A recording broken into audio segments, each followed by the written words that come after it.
itself. I'm going to give you some broad overview, but the basic purpose of today's talk is to see how people responded to the experiment. In order to understand the responses, we need to have a little bit of knowledge about what the experiment itself is. And so basically, I'm going to go through how the experiment worked for the first section of the talk, and then we're going to start talking about the behavioral responses, some of the attitude changes that we observed, and the reactions in terms of changes in behavior that people had with respect to pricing. As it says, the Oregon Department of Transportation tested a system to replace the state gas tax with mileage fees. Now, for the sort of origin of this is that a number of years ago, the state legislature became aware that fuel taxes were not keeping up with inflation, and they became concerned with the changes in fuel efficiency, the introduction of hybrids, and so on, in terms of what that would mean for the ability to build and maintain the road system. And so the legislature organized a group called the Road User Fee Task Force, or RUFTUF, to look for alternatives to fuel taxes for funding the road system. And basically, what RUFTUF recommended was a mileage fee, a flat mileage fee, to replace the gas tax. Value pricing program at the federal level also provided funding, and the value pricing program is more interested in things like congestion pricing, and so a congestion pricing component was added to the experiment. And basically, the system that was designed allows for participating vehicles, when they go to fuel at a regular service station, the vehicle communicates with the pump and identifies itself as being part of the experiment, and then the pump takes away the gas tax and adds on the mileage fee. And so what this would allow is for a transition from the fuel tax to the mileage fee over time. As more and more vehicles become equipped with the system, it will, in effect, seamlessly transition from the gas tax into the mileage fee. And as it says, other vehicles still pay the gas tax, and so everybody's paying something to the road fund, except those who aren't equipped or using fuel. Anyway, the basic system that was devised is a GPS system that is placed in the vehicle. And the GPS system determines the time and location of travel. And since we were checking different pricing experiments, the option of being able to vary price by location or by time of day is important. For those of you who are familiar with some of the congestion pricing experiments, for example, SR 91 in Los Angeles, I believe they changed the price every half hour in order to maintain free flow conditions. If we were doing something like this for the state of Oregon, the urban areas around Salem might want different pricing than the urban areas around Portland, and so on. And so the ability to allocate mileage by time and location is important if you're going to put in a reasonably sophisticated price system at some time in the future. Basically, the way the system works is all miles driven get allocated to a zone. It picks up information off the OBD2 port on vehicles that are 1996 or newer, and based on that information and the time and location of travel, allocates those miles to one of the zones that are kept on the onboard computer. As I noted, we could have a different fee for each zone, so that could vary by location, it could vary by time of day, and so on. The one thing to remember is that these prices do have to be set in advance, however. There is no way for changing prices dynamically. For those of you who are familiar with I-15 in San Diego, you may be aware that they change their price, I believe it's every 6 minutes, in order to maintain free flow conditions. With this system, you must set the prices in advance. It is possible to update them in sort of batch mode at some point, but the system requires that all of the pricing and other information be set in advance. The other thing is that all the data is stored in the vehicle. In a number of the pricing experiments, there have been concerns about privacy and about the amount of information that the government is collecting. In this case, the only information that will be transmitted is the mileage by zone. Now, in terms of the zones, they wanted to test a number of areas. For the rush hour zone, we basically divided the physical areas into the area inside the urban growth boundary for Portland, the rest of the state of Oregon, out of Oregon, and then the other major category is no GPS signal. There are a number of occasions where, for canyon effects or for other reasons, the GPS signal is not picked up by the vehicle, and so that was kept separately. The decision that was made by ODOT was that people shouldn't be charged if you don't know where they are, and so that was done. We did do, I didn't see the last numbers, but we did a sample early on in the experiment, and there were relatively few miles that were in the no GPS signal. It was well less than 1%. In terms of examples of time location zones, we broke it down into a variety of areas. For example, the Monday a.m. rush hour from 7 to 9 a.m. inside the UGB was a zone. So all driving that you did between Monday, between 7 and 9 a.m. and inside the UGB would go into that zone category. If you drove Monday in the p.m. rush hour, that would be a separate category. Monday not rush hour, a third category. Other Oregon, Monday peak, a fourth category, and so on. And so basically, as I said, it's a system that picks up all mileage, but we have a fair amount of discretion as to how the mileage gets allocated for pricing purposes and other purposes. The data transfer. The system, the way it's supposed to work, is that when you drive into one of the participating stations, the station recognizes that the vehicle is a part of the experiment. Then once you go to start fueling, the pump that you're at recognizes that it's the participating vehicle that's being fueled. The data then gets transmitted from the vehicle to the point-of-sale system. The point-of-sale system then communicates with a central computer that knows the total mileage and so on at your last fill-up, and based upon the changes in mileage by zone, calculates the mileage fee and then subtracts off the gas tax. And the receipt that you would receive then has the adjustments in terms of the reduction in gas tax and the increase in the fee that you have to pay. During the baseline, all they did was upload the data. There were no changes. Everybody continued to pay the state gas tax. No one paid the mileage fee. And then during the experiment, the actual adjustments were made. Part of the problem, for those of you who know the history of this experiment, it took a long time, was delayed many times. And so one of the reasons it was delayed was finding service stations that would participate in the experiment. Eventually, ODOT found two stations owned by an independent service station that were willing to participate, that were located near each other. And these service stations were equipped with the technology to communicate with the vehicles and to communicate with the central computer. They then went out and recruited people who lived near the stations. Now, they intended, I guess, to get people who lived or worked near the stations, but I think what we ended up with was virtually everybody living near the stations. The participants basically had to agree when they joined the experiment that they would go to one of these two stations at least twice every month in order to fuel up, so that we could do a couple of things. That would be, one, test the ability of the system to detect the vehicle, calculate the fees, and so on. And then two, we would gather information on the driving patterns and see how they changed with respect to the prices. Approximately 4.5 months of baseline data was collected. So again, the first 4.5 months, the participants had no idea what was going on. They were just told that the device that that was in their car was going to be collecting mileage information that ODOT wanted to analyze and so on. They were not informed about the nature of the experiment, and so the expectation was that this would be their normal driving behavior, and that what we would be able to do is use this information to calculate, what their behavior would have been during the experiment, and compare that to the changes that actually occurred. At the midpoint, which was, I think, November of 2006, people were assigned to one of the three different groups. The system basically called for a control group, a flat vehicle mile charge group, and a rush hour congestion charging group.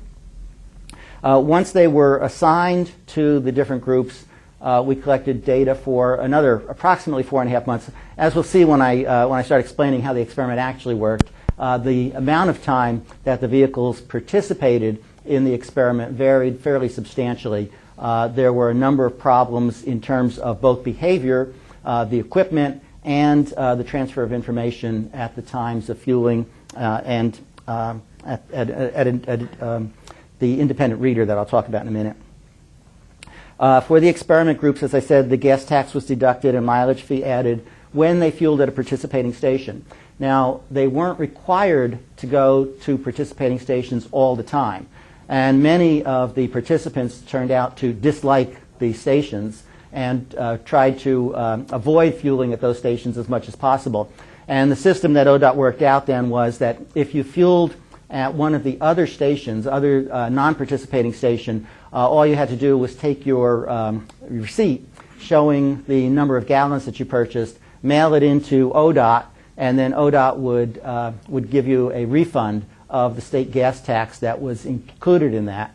And then whenever you filled up again at the regular stations, at the participating stations, all your mileage since the last fill up at the participating station would be charged according to the fee structure that you were participating in. And so the intent here was for everybody to get complete refund of their state gas tax and pay the mileage fee. Now, there was no reimbursement for gas tax paid to out-of-state stations. Again, the idea of the experiment is that it would be a replacement of the Oregon fuel tax. And right now, if you purchase your gas in Washington or something like that, you pay the Washington state fuel tax, and Oregon gets nothing. And so the way the system was designed then is that it would continue with the separation among the states in terms of where the gas taxes went. It's important to understand the objectives here.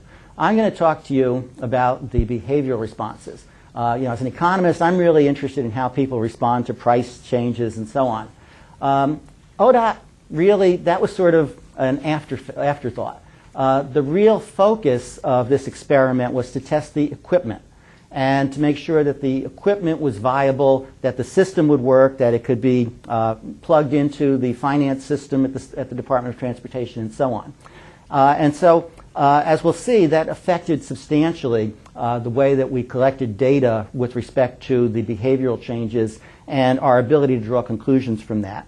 The primary objective, as I said, was to test the functioning of the equipment in the vehicles and at the pumps. They wanted to identify problems both for the service stations and the users that might occur. And I should mention that the problems fell into two different categories. One was problems associated with the experiment. For example, the equipment was temporary retrofitting, and so they ended up, I think, installing it with suction cups on the windshield. And some of the big problems that people objected to were they kept falling off, or they were blocking views, or they were people were mistaking them for something valuable like a GPS system and breaking in and stealing them. These are things that would not presumably occur with the actual system. The intent eventually is to have the system built into new cars. And so many of the problems that we encountered in terms of people's problems with the system had to be separated out into how much of the problem was because of experiment and how much of it is inherent in the way the system works. As we'll see, some of the other problems were inherent, the failure to communicate with the pumps and so on. Anyway, our part of it was to evaluate the behavioral responses to the flat fee and to evaluate behavioral responses to congestion pricing. Now, the expectation was that there wouldn't be any behavioral responses to the flat fee. Again, if anybody aware what the Oregon gas tax is? How many people know? Okay, it's 24 cents a gallon, which works out to what? How much per mile? Pardon? It depends on your fuel economy. Right, it depends on your fuel economy, but it averages 1.2. It's approximately 20 miles per gallon is the fleet fuel efficiency. And obviously, more fuel-efficient vehicles, it's lower. Less fuel-efficient vehicles, it's higher.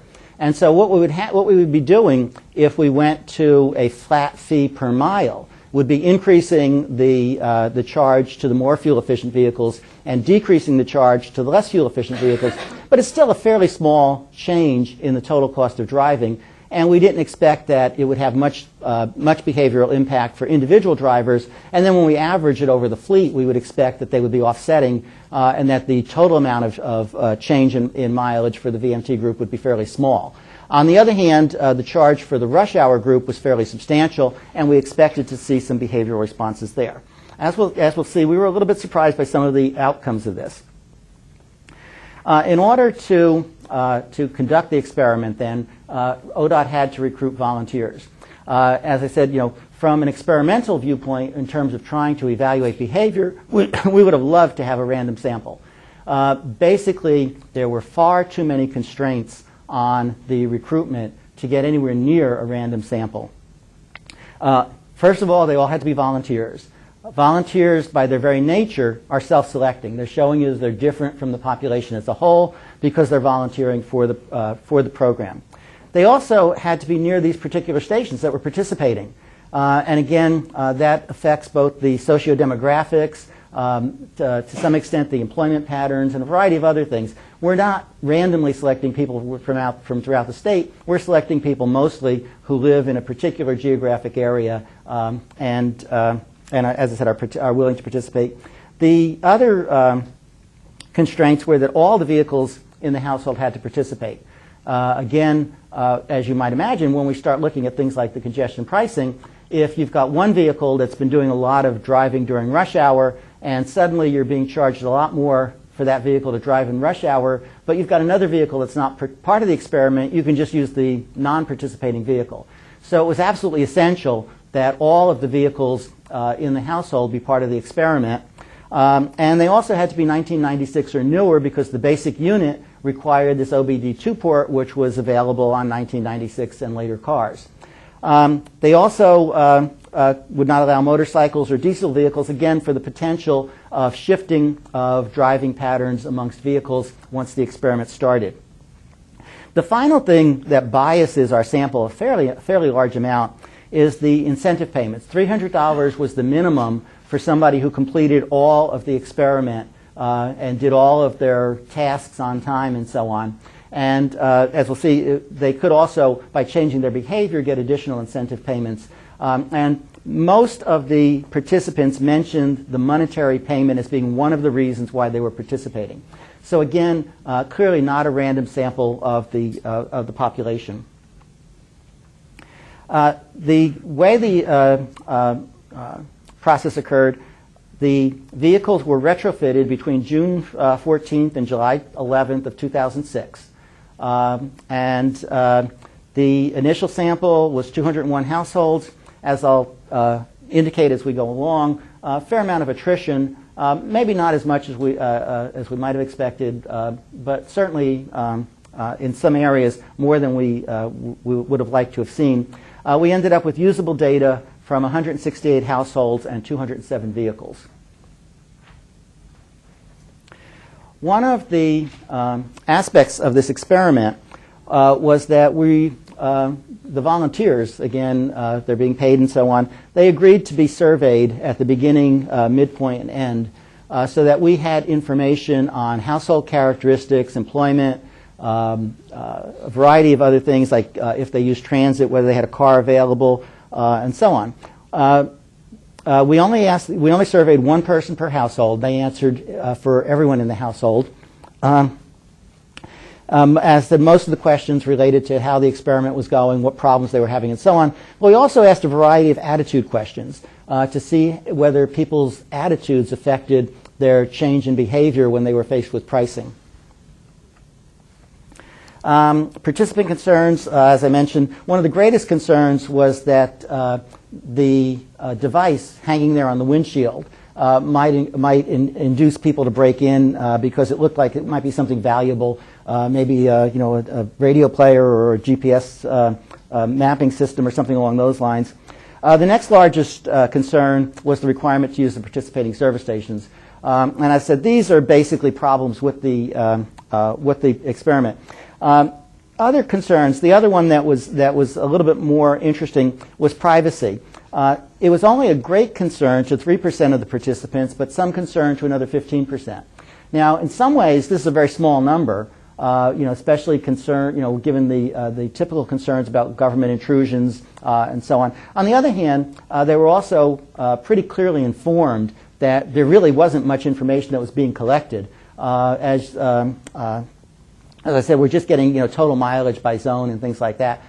So the fact that 15%, 18% really still had some concern is also indicative that there may be some problems in terms of getting general acceptance of this once, if the legislature ever decides to go forward with it. The attitude questions, we asked a variety of questions. Basically, as I said, we wanted to see how different attitudes affected whether people changed their behavior, and if they changed their behavior, by how much. One of the things that we did was ask the same questions on every survey. And our expectation was that the answers would stay pretty much the same from survey to survey. And for, I think, most of the questions, that's exactly what we observed. The percentage distributions and so on barely changed from one survey to survey. But there were a couple that did change. And the one that is sort of supportive of the notion of paying tolls and taxes. This notion that I'm willing to pay a toll or tax to support new highways started out at 47% and gradually increased. And this is consistent with other experiments. When people become aware of and used to pricing systems, they're much more accepting of them than they were to start out with. So that's consistent with other types of findings. The one that we found, or I found anyway, the most problematic, we asked the question, offered a choice between convenient public transportation and taking a car, I would always drive a car, even in rush hour traffic. Okay? We saw substantial differences. In Survey 1, as you see, only 42% agreed with that question. In Survey 2, it went up to 53%, and then in Survey 3, dropped back down to 43%. And alternatively, the disagrees went 52%, down to 38%, then back up to 51%. Okay? What's going on here? Well, my initial hypothesis was that when we started it and they didn't know what was going on, they might have thought, well, gee, they want us to stop driving or reduce our driving.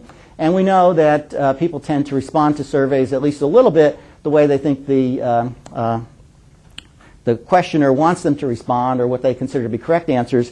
And then by Survey 2, before the experiment started, it was it wasn't clear that anybody cared anything about whether they drove or not. They were just collecting data. And so they might have been more willing to express their agreement with that. And then Survey 3, at least for the rush hour group, it was pretty clear that the intent was to reduce the amount of driving. And so they may have then gone back and said, oh, well, I'll disagree with that because it's the experiment is asking me to cut back on my driving. Turns out that's not quite what we observed. As I said, the percentages changed from Survey 1 to Survey 2 and then back. 13 people went from agree to disagree and back to agree. 17 from disagree to agree, back to disagree. But that doesn't really explain the changes that we saw. What we did find is that not virtually, but a large percentage of them changed. The big difference was that people who went from disagree to agree were most likely to do so by the second survey and then continue to agree in the third. But respondents who went from agree to disagree were more likely to do it on the third survey. And we have absolutely no idea what's going on there. So if any of you are behavioralists or survey people and can give us some insight as to what it is we may be seeing there, I would certainly appreciate the feedback. But it did raise questions for us about how reliable some of the responses to the attitude questions are. And as we'll see, for many of them, when we get into the statistical analysis, they really weren't very informative. The actual experiment began in November of 2006. We had 3 groups: a control group, mileage fee, which we refer to as the VMT group, and the congestion pricing or rush hour RH group. Again, the question about getting people to participate, we're not going to get people to participate if we tell them that, gee, you may end up paying a huge fee to the Oregon Department of Transportation. And so the way in which this was done for financial purposes was to hold the participants harmless. And so basically the way that was done is given that baseline data and the group that the household was assigned to, ODOT then went back and calculated what their fee would be if they continued that driving pattern through the experiment. And they gave them an endowment. They said, this money is yours. You can keep it or you can spend it. Every mile that you drive is going to result in a reduction in this account. And at the end of the experiment, if there's anything left over, you get it as a bonus. So they had the proper financial incentive, but they were basically held harmless. And if anybody ended up overspending their account, they basically just were dropped from the experiment. Okay, the mileage fees were deducted and the remainder paid at the end. Okay. Again, the assignment also was not quite random. Basically, ODOT recognized that there was going to be a problem with sample size. We told them that we needed a control group because of the original experiment was supposed to go literally from like July 1st of one year to June 30th of the next, and then for baseline, and then the experiment was supposed to go from July to June for another year. Because of delays in the start of the experiment, but no delays in terms of the end of the experiment, the data gathering had to be compressed down into less than a year. And so that means that we have seasonal patterns of change. We could have other exogenous changes like changes in gas prices that would affect behavior and so on. On the other hand, as I mentioned, we didn't expect much change for the mileage fee group. So we felt that we needed a control group to get some basic idea of patterns of change that were occurring because of seasonal factors or gas prices or whatever, but that mostly what we were going to be concerned with was the difference between the rush hour and the VMT groups. So we agreed with ODOT that we would get about 10%. ODOT then identified that there were a number of vehicles where they were having problems. One of the problems that they had was that some vehicles simply could not use the equipment. Basically, what that would do in a multi-vehicle household is mean that there was one vehicle in the household that was participating and one vehicle or more that were in the household that were not participating. And so they decided that those vehicles would be fine for the control group. There would be no incentive for somebody in the control group to change their driving pattern on the vehicle that was participating in the experiment, since they would still just be paying the gas tax at the pump, wouldn't even know about the mileage fee or rush hour fees unless they talked to some of the other participants. So they were assigned into the control group. And then in addition, as I'll mention later, they were having a lot of trouble with reads from some of the vehicles. And so the lack of data that they were getting in terms of the ability to communicate at the service station.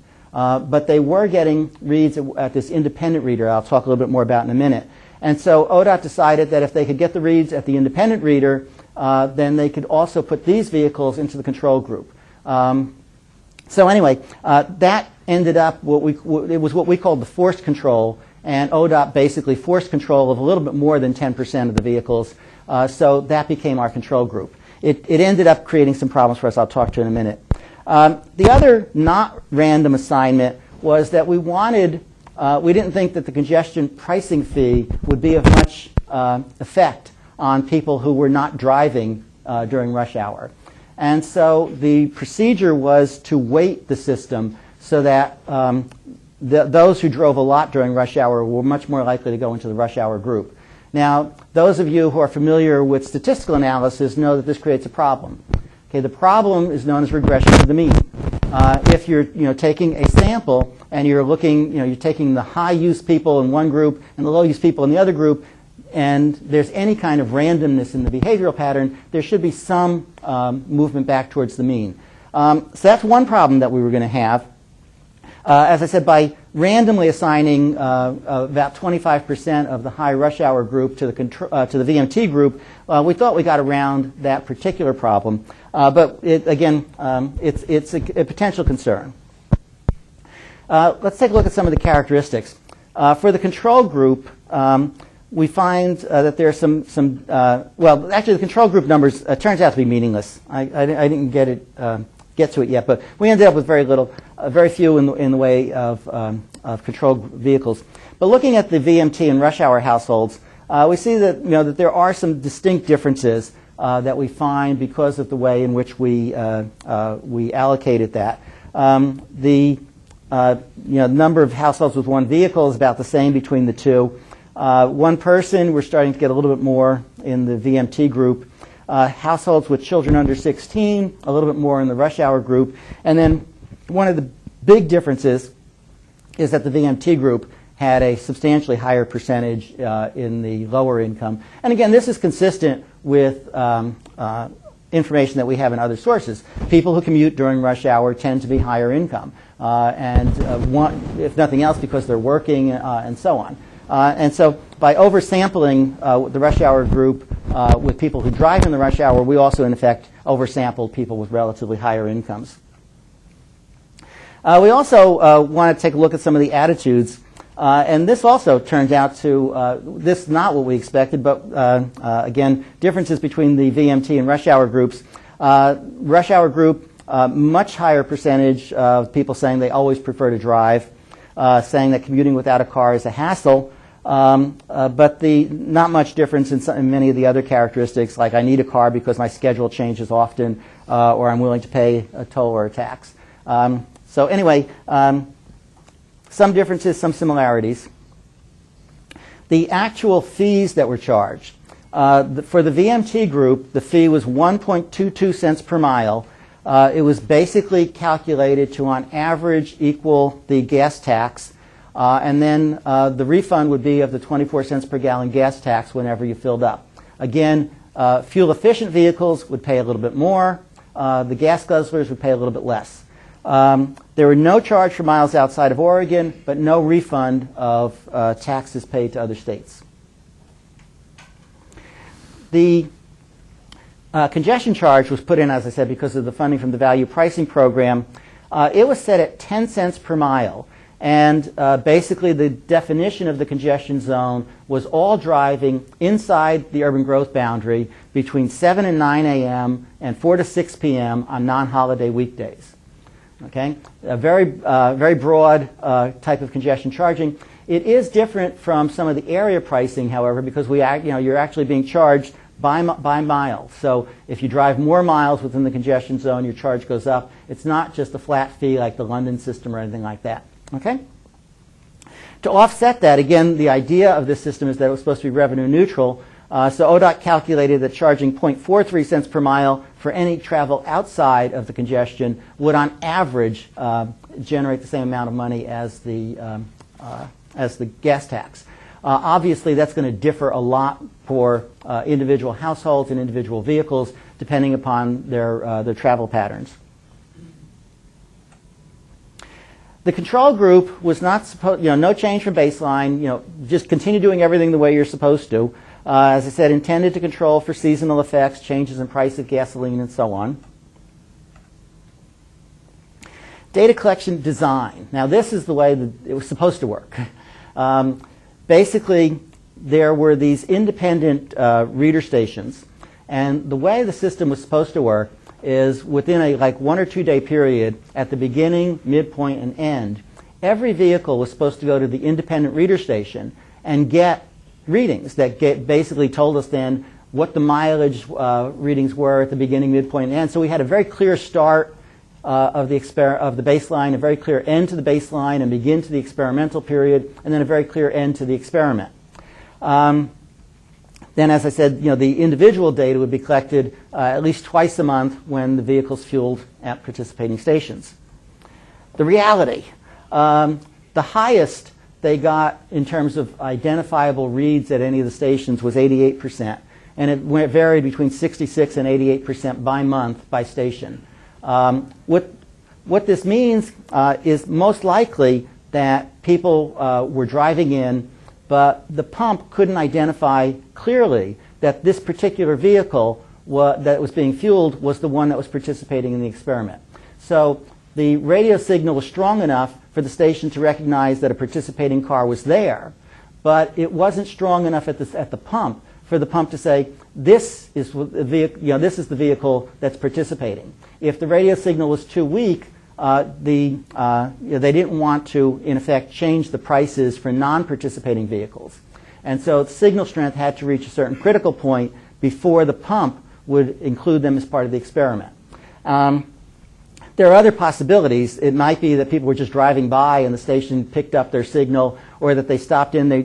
These stations have little mini marts. They might have stopped in for cigarettes or something. So it's possible that this is not all missed reads, but it seems that the majority of them are missed reads.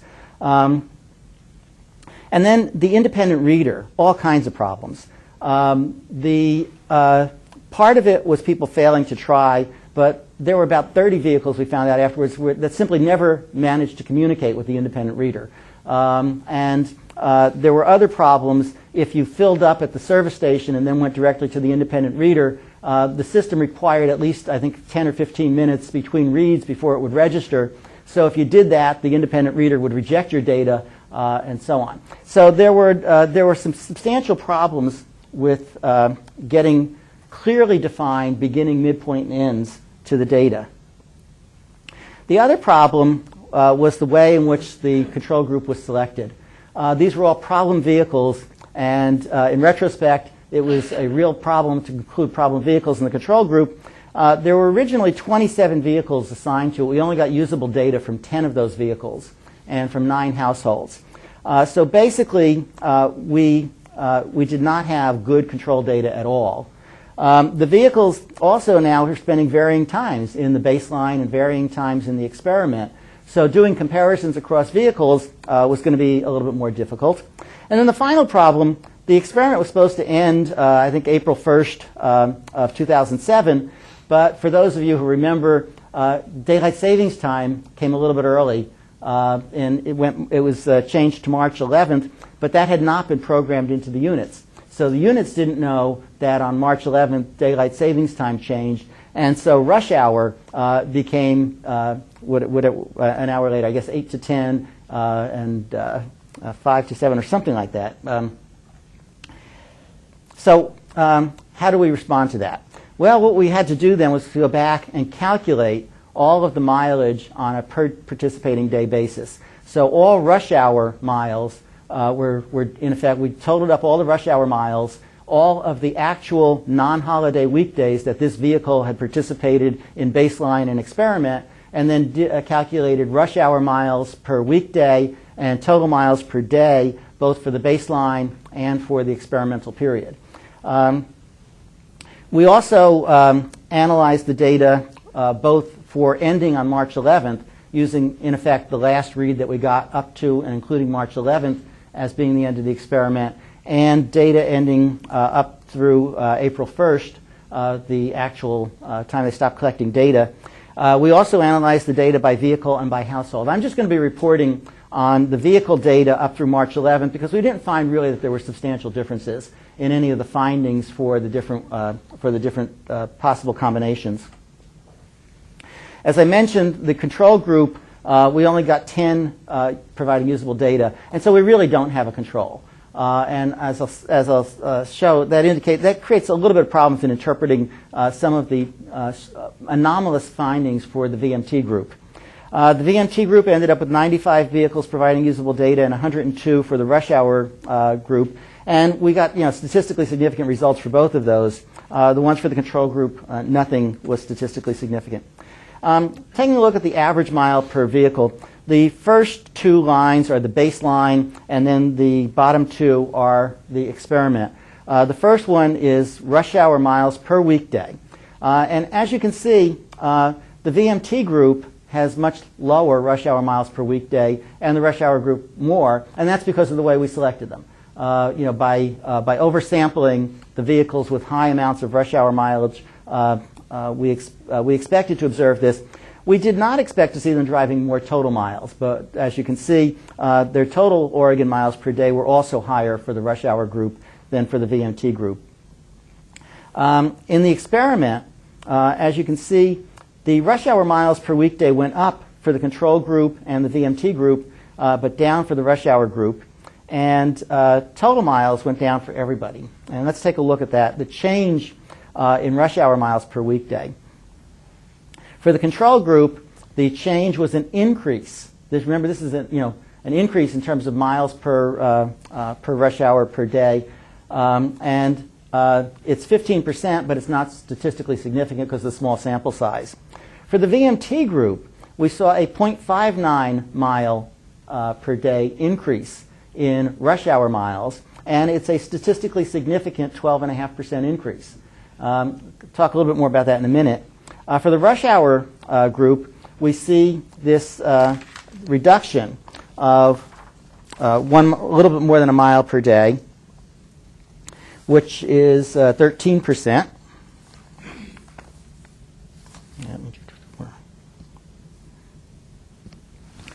And let's see. Okay, yeah, and here are the Oregon miles per day.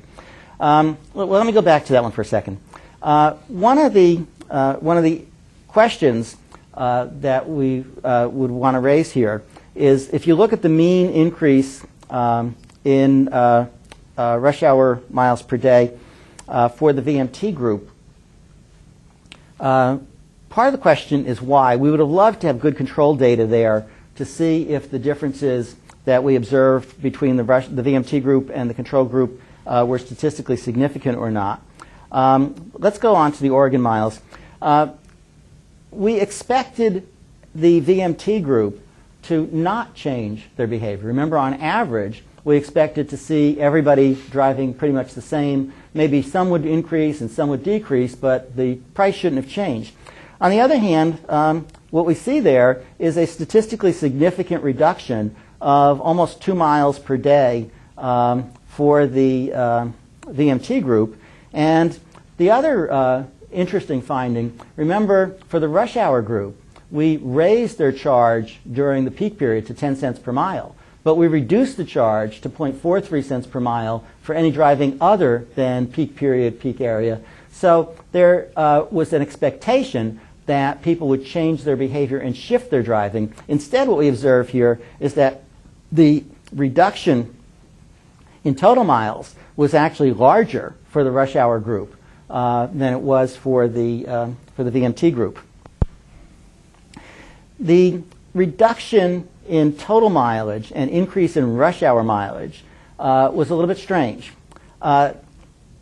Again, the proper comparison would have been between the behavior of the VMT group and the control group. But since we really don't have a control group, we can't really draw any definitive conclusions from this. But although the changes are not statistically significant, we do have survey and focus group results. There were, the third survey asked people about their changes in behavior, and then at the end of the experiment, ODOT had some focus groups, one focus group where people basically talked about their experience.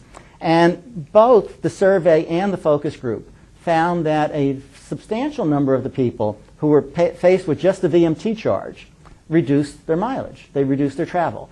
People were saying things like, I hadn't really thought about the number of small trips I was making and what it was costing me. And this leads to an interesting possibility. One of the effects, that a number of people have argued is that by making people more aware of the cost of driving, that they would reduce their mileage, that they would reduce their driving. And this appears to support that. On the other hand, how did they reduce it? Well, they reduced it by consolidating trips, by doing more of the driving during rush hour. And so you might actually end up, if you put a flat fee out there, creating a perverse result of increasing congestion and reducing the amount of driving that's being done in the off-peak periods. Again, we can't really be very definitive in that statement, but it's an interesting potential that I think now needs to be considered when we talk about trying to monetize more of the mileage charges and make people more aware of the cost of, just the flat cost of driving, that it might actually have a perverse effect. Okay, the congestion pricing results are the most interesting to me. We get, forgetting about the others, just the paired means results show about a 13% reduction in peak miles. This is reasonably substantial. It's an even bigger reduction relative to the VMT and control groups. We did some regression analysis, And relative to the behavior of the VMT group, for example, it's more like a 22% reduction. Remember, the VMT group, we saw this increase in rush hour mileage. So the actual decrease is, in fact, somewhere between 13% and about 20% for this 10 cents per mile for driving in the peak period, in the peak direction. The other one, as I mentioned, further reduction in off-peak miles rather than a shift to off-peak. Again, the surveys basically found that people said that their response to the congestion charging was to cut down the number of trips rather than to change the timing. We have to be careful about this. This is a pure price effect. There was no change in congestion. Remember, most of the value pricing results are looking at people paying a premium for being able to drive faster. Nobody drove faster in Portland because of this experiment. They paid the 10 cent per mile fee, but they didn't actually get any benefits from it. On the other hand, it's also a case that we need to be cautious in the other direction. They know it's an experiment. So some of the changes that people might have made, moving closer to work or changing their jobs, wouldn't have made sense in light of an experiment, but might over longer terms have led to differences in behavior. One of the interesting things was the survey response to the effect on mode choice. Again, we expected the rush hour groups would make changes because we're imposing a fairly substantial increase in the cost of commuting during rush hour. And 12 of the 84 households in the rush hour group reported that someone in the household changed modes in order to save money. Okay? That certainly made sense, was consistent with our expectations. On the other hand, 10 of the 79 households in the VMT group also reported that someone in the household changed modes in order to save money. And remember, they're not saving money. They're paying effectively the same price through the VMT fee as they are through the gas tax. Again, minor differences by household. And so what this says is that people are responding again to one, being aware of the price, and possibly just being aware, just being in the experiment. The congestion charge. 26 of the 84 households in the rush hour group reported changes in either time or distance traveled. 23 of those, as I mentioned, by avoiding driving during rush hour. And that was mostly by a reduction in trips rather than by shifting the trips into the off-peak. 4 reported consolidating trips, and 1 joined a carpool. Okay? Again, that might have gone up in a longer-term experiment, but things like forming carpools for a short-term experiment don't make a lot of sense. We also did a number of regression analyses, and I'm running out of time, so I'll just go through this quickly. We wanted to see if there were household characteristics or attitude characteristics that affected both the amount of driving, which we looked at the baseline, and the changes in behavior between the baseline and the experimental period. So we did regressions on baseline miles per day and then experiment changes in miles per day. For baseline rush hour, the people who drive more in the rush hour were larger households, higher incomes, and again, not necessarily the causality that we expect. The higher income may be the reason that they're driving in rush hour and so on. Children under 16 in the household, attitude that commuting without a car is a hassle. All of these were, had a positive effect on the estimated miles per hour driven during weekday rush hour. The only thing that reduced the miles per weekday during rush hour was transit access less than 4 blocks away. And again, that might be self-selection. People who don't want to drive are going to locate closer to transit. So these are the correlations that we found. We're not sure that they have an awful lot of meaning. So as I said, I'll go through them quickly. For total miles, the only thing that really seemed to affect it was larger households and households that say they need a car because their schedule changes often. The changes in miles, rush hour fee, the 10 cents per mile was the biggest effect. 22% reduction relative to the VMT group. There was a bigger reduction if transit was less than 4 blocks away, only statistically significant at the 10% level, and very few other statistically significant results. The question that ODOT wanted answered as well was, okay, what do you think of this system? Would you be willing to continue paying the mileage fee or the rush hour fee and so on if all stations participate? In other words, if you didn't have to be selective about where you went to fuel would you be willing to use this system? And 145 of the 163 households, or 91%, said yes, they would be perfectly willing to pay their road user fees this way as opposed to the gas tax. Somewhat surprising. It also interesting to note, though, that it drops to 105% who think other people would be willing to use the system. So again, not clear there whether they're reflecting that because of self-selection they're different from the population, or just a question of whether being familiar with the system makes you more accepting of it. And as I said, lots of things to worry about here. I would be remiss not to point out that this is far from a random sample, that we had all kinds of problems with the data and so on. I think a lot of the results are suggestive, but we have to be aware it's a self-selected sample. People respond to being an experiment, the so-called Hawthorne effect.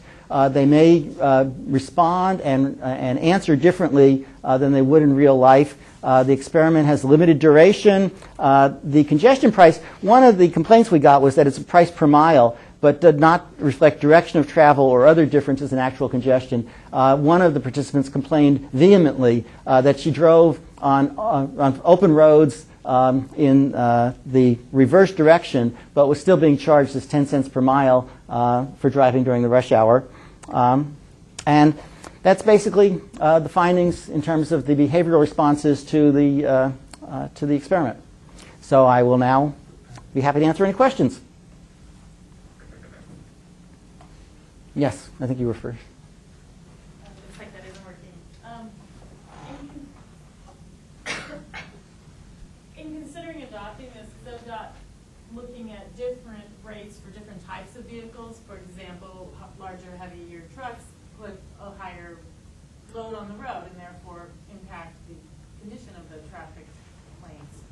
Okay, the intent here is to replace the fuel tax. ODOT specifically stayed away from the weight mile tax, which is charged to heavy vehicles, and also did not consider the diesel tax. The big concern in terms of and again, ODOT is not going to set the rates. This will be something that will be set by the legislature. What they did point out to in their report to the legislature is that it's certainly possible to set different rates for different vehicles. So that, for example, if you want to encourage fuel-efficient vehicles, you could charge them a lower charge per mile, and charge less fuel-efficient vehicles a higher charge per mile. Again, the impact of that is that it does affect the amount of revenue you collect for the road fund. As you may or may not be aware, I think it was 4 years ago, the legislature doubled the registration fee on the hybrid vehicles because they weren't contributing enough to the road fund. That proved to be politically unpopular, and they adjusted it. And so I think the decision as to how the fees will actually be set will be up to the legislature. I think there is some belief in the part of ODOT that it's probably better to stick with the flat charge for the, just the flat VMT fee, and certainly if you're going to go into congestion charging, you would not want to vary that by vehicle, because in effect all of the vehicles impact congestion in pretty much the same way. And again, it's only for the light vehicles. It's only intended to replace the fuel tax. Yes? I guess along the same lines, I was wondering if you got enough sort of price information from your study to determine whether or not to get some sort of indication of what sort of numbers that you would have to use in order to replace the gas tax with a, sort of a similar amount of revenue. That's the way the prices were set. ODOT calculated for, again, this 0.43 cents for the off-peak miles is not an obvious number. They basically took estimates of the total miles that are driven in the Portland metro area during the rush hour and total miles driven in the state outside of that rush hour group, and what would the prices have to be to generate the same amount of revenue if nobody changed their behavior. So we would see some differences in the prices once behavioral changes were taken into account. But the intent of the pricing system that was used was that it would be revenue neutral. Yes?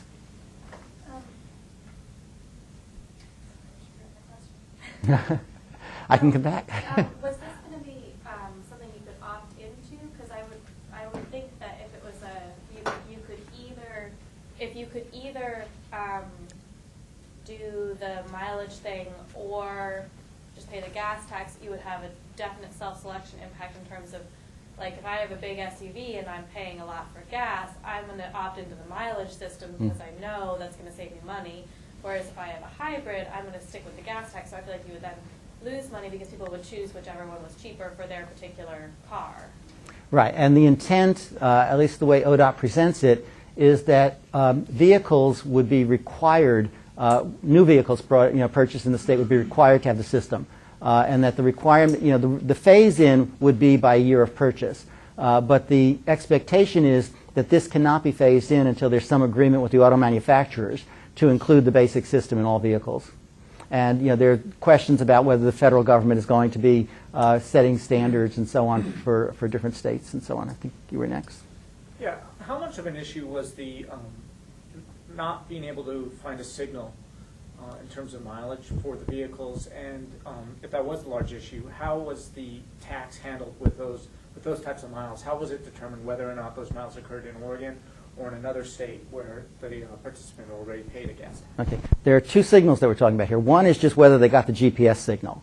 If there was no GPS signal, then they don't pay any fee. It's treated as being an out-of-state mile. The other signal is the communication with the pump. If you go to the pump and the pump doesn't recognize that you're part of the experiment, then you'll get the regular receipt with the regular gas tax included. And that would be treated the same as a purchase at a non-participating station. You take that receipt, mail it into ODOT, and they would mail you a refund for the state gas tax. Then the next time you go in to fill up, the miles from the last valid read to this valid read would all be charged. So you'd be charged, in effect, for twice as many miles at that time. So if you end up going to a participating station and getting a valid read, and then you send in any receipts for purchases that the gas tax is included, it will all work out. It's only if people did not get a read and then chose to throw the receipt away and not mail it in or something like that, that they would end up paying more. Just real quick follow-up. I guess my question was, if there was no GPS signal, how was it determined whether or not those miles had occurred in Oregon or out of Oregon? It wasn't. If there was no GPS signal, there are no GPS, and they were not charged. Okay, and it was a small percentage of the total. Yes? I'm curious about the Puget Sound study and the equipment that they used. What was the cost difference per vehicle for that study versus this study? And also, what was the accuracy for the Puget Sound versus, I think, the 60 to 80% with the Oregon study? Okay, Puget Sound was a completely different system. My recollection is the Puget Sound system was like $500 per vehicle. It was the one that was used in Germany for the weight mile truck tax over there. And so it's basically a stripped down off-the-shelf version of that system.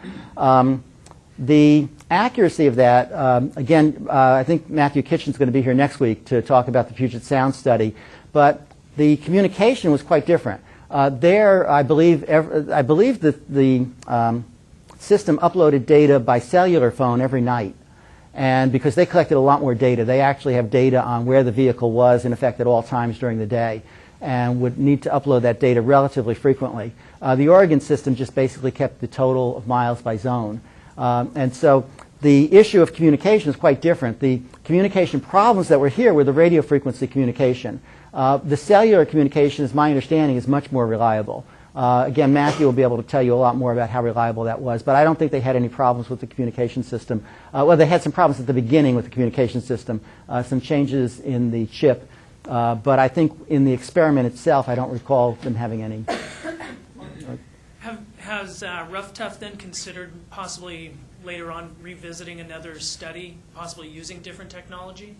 I don't believe so. Again, the problem with the Puget Sound one is that you're collecting a tremendous amount of data on actual location of the vehicle and things like that. And the Oregon legislature, I think, was pretty clear that they wanted privacy to be a major concern and that they didn't want ODOT to collect that kind of information. So, if the Puget Sound system turns out to be very viable and inexpensive, ultimately, it certainly could be adapted to something like the Oregon system. But I don't believe that Oregon is planning to do any testing of that type of system. Yes. Do you think the large number of drivers coming in from Clark County would have a significant impact on the fiscal viability of such a structure, or was that not really? be of note? The issue of coordination across state borders did come up. It's not, again, if you think about it, there's no coordination right now. If you're just doing the flat VMT fee, it's not clear that there would be any particular concern. It's only if you want to impose something like the congestion pricing charges that you would need a large percentage of the vehicles participating, and then you would have to worry about the large number of vehicles coming in across the state line from out of state. But for the flat VMT fee, the whole idea is that you should be pretty much neutral between paying the gas tax and paying the VMT fee. And so the state really wouldn't care one way or the other, given that the vehicles coming in from Clark County wouldn't have any incentive to change where they fuel their vehicles. Yes? I first have a quick comment and then a question, but it seems like the not charging with no GPS signal is just ripe for abuse, as anytime I wanted to drive in the, say, the congestion pricing area, just put some tinfoil over the GPS receiver and you're good to go. But my question is, it seems by all measures, as far as a data gathering experiment or a survey design experiment, that this seems like it was not a very good one, that it had so many problems and it was kind of failed in all different measures. Is there any consideration of that as far as the fact that this data might be rather unusable, and are we planning on running maybe a better one that can have a better control, like you mentioned, better time period of data collection, so on and so forth? Okay. First, regarding the covering the GPS system, ODOT did monitor, and vehicles that had a lot of no GPS, they did inquire and so on. So you can, there are some ways of enforcing that. Because you will be, seeing the number of no GPS miles that show up on the report, and you can just have the computer flag it. If a particular vehicle is showing a large number of no GPS miles, then you can deal with that directly. The question, again, I might have overemphasized how much of a problem. I remember the intent that ODOT had was to test the equipment, and the fact that they let us gather all this data and do some behavioral tests is sort of an afterthought. And that does taint it, but I think we found some interesting results. I think, the rush hour difference between the rush hour vehicles and the VMT vehicles is an interesting and valid response. I think the consolidating in the VMT group into the rush hour is something that nobody has observed before, and I think it raises a valid concern about flat fees and things like that. So again, I don't think we have definitive answers. I think we have some very interesting information that should not be dismissed completely. And as to whether ODOT is going to do another experiment, I doubt it. Again, it's a question of what do you gain from redoing the experiment. At some point, they may come up with better equipment and more refined data transmission mechanisms and things like that, and want to test that. But simply repeating the experiment as it is now will not happen. Yes? It's not working.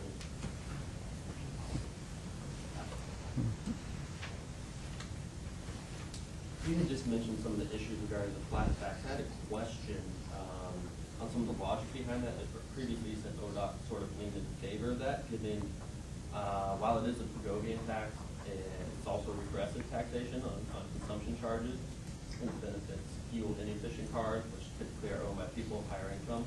I just was curious what your thoughts on that were. Again, it's not ODOT. Remember, this is driven by the legislature. The legislature created the Road User Fee Task Force, which designed the experiment, and ODOT just carried it out. I don't think ODOT wants to be put in the position of making any recommendations one way or another.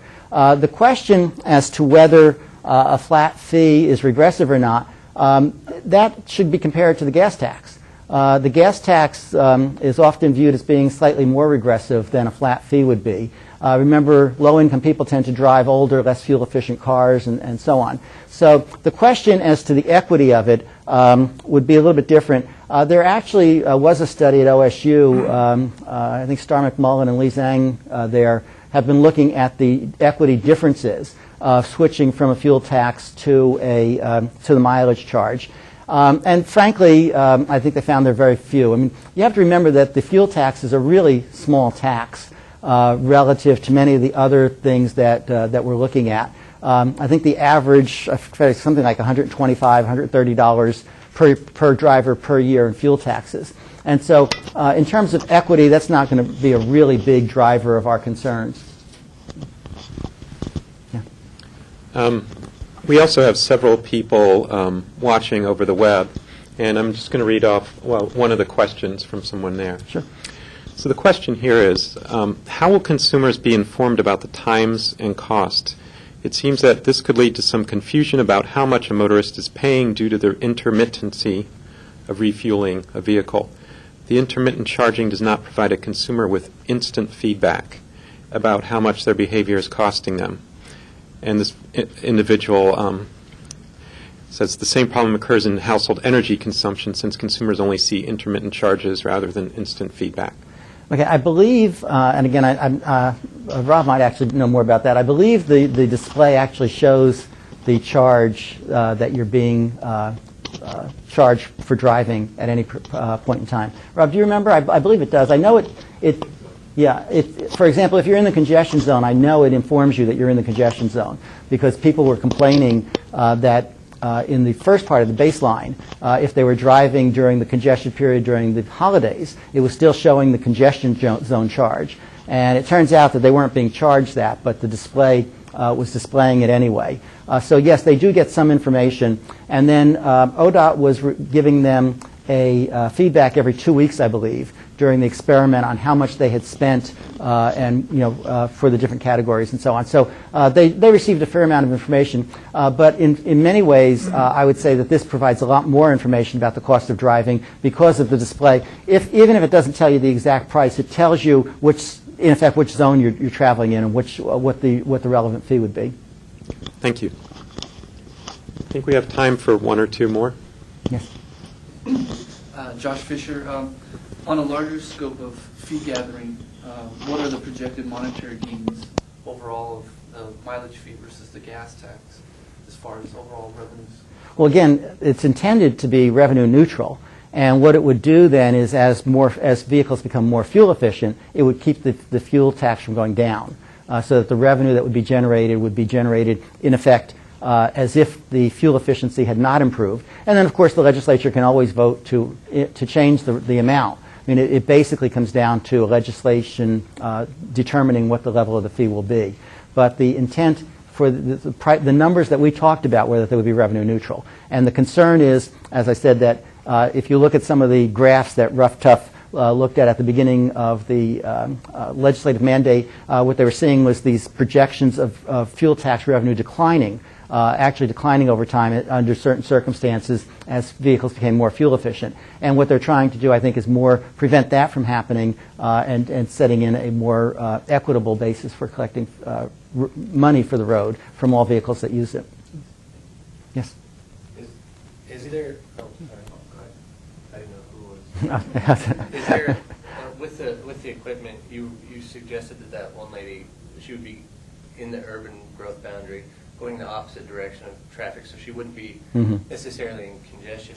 Is there a way for that equipment to track that based on the GPS, and then give discounts for those people that are not in the actual congestion? Not the system that was being tested. The one that was mentioned in Puget Sound actually does, keep direction, class of road, and things like that. And again, Matthew Kitchen will be here next week to talk about that. He can give you more information. But this system would not. Yeah. I just had a tiny tidbit of anecdotal information for you. My neighbor was a single person, single car participant in the study, and about a month before the end of the study, her car was broken into, and the only thing that was stolen was the traffic device. So I thought that was Right. Well, as I said, a number of people were concerned about that because it looked like it was something valuable, even though it would have absolutely no value to anyone. Yeah. Okay. Okay. Any other questions?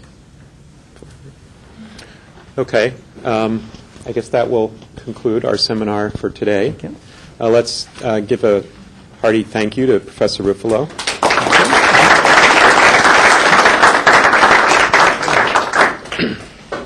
And Rob, do you know who next week's seminar is? I'll look it up. Matthew Kitchen. That's right. It's Matthew Kitchen. Traffic choices study, finding from a road pricing experiment. So it's the Puget Sound study that you're all wondering about. And if you're interested, he did speak here a few years ago. You can go on our website and watch previous presentation, which gives a lot of the background, and so next week he'll be talking about the results. And if anyone has a question, please make sure I mark you down here. Thank you.